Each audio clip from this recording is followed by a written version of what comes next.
اصلاح نفس کے 4 طریقے ہیں۔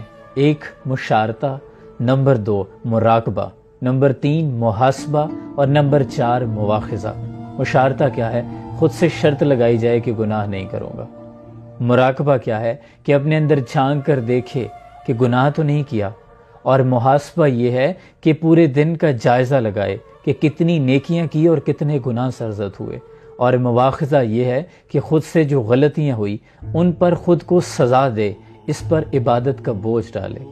امام غزالی رحمۃ اللہ علیہ حیہ العلوم میں فرماتے ہیں کہ انسان صبح صبح خود سے شرط لگا لے کہ آج گناہ نہیں کروں گا، پھر دن بھر اپنی نگرانی کرے، پھر رات میں تنہائی میں بیٹھ کر یہ سوچے کتنی غلطیاں کی، کتنی نیکیاں کی، کتنے اچھے کام کیے، کتنے برے کام کیے، اور جو غلطیاں کی ان پر توبہ استغفار کرے، اور جو نیکیاں کی ان پر اپنے رب کو شکر ادا کرے۔